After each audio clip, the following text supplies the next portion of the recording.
Today, Lok Sabha will begin the discussion on the demands for grants for the Ministry of Road Transport and Highways. This year, the total expenditure by the ministry is estimated at Rs 83,061 crore. This is 6% higher than last year's revised estimates, and it's about the seventh highest allocation across all the ministries.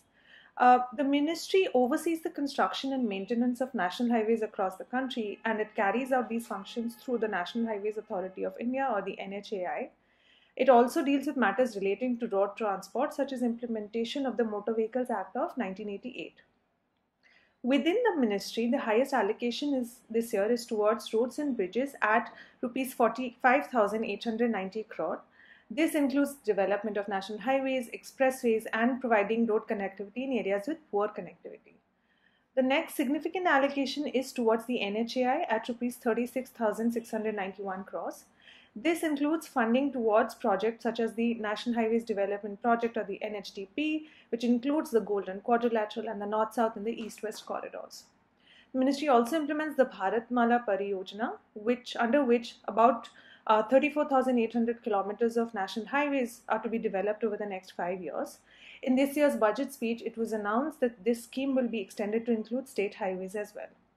The ministry manages all of this expenditure through various funds, the key one of which is the Central Road and Infrastructure Fund. A portion of the cess collected on petroleum and high-speed diesel is earmarked for the development of national highways and is transferred to this fund, which then releases these funds to the NHAI for the construction and maintenance of national highways. In this year's budget, this cess has been increased by ₹1 per litre. So while the ministry focuses a lot on construction and expansion of highways, one of the areas where not much investment has been made is the maintenance of highways. We roughly spend about 1% of the entire ministry's budget is allocated towards maintenance. The Parliamentary Standing Committee on Transport had noted that this is a very small amount considering the entire length of national highways in the country, and had suggested that this amount should be increased. The other key issue that the ministry faces is that of financing.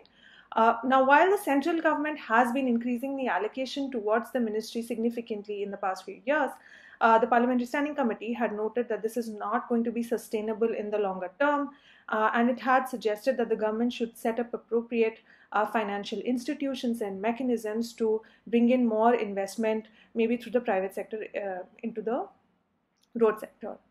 However, private financing has also been a challenge. So delays in getting regulatory approvals, increasing costs of land acquisition, and lack of flexible contracts have been some of the issues due to which either private road projects are unable to attract bids or get stuck at the construction stage. Banks and other infrastructure lending institutions have also been reluctant to finance these projects in the highway sector.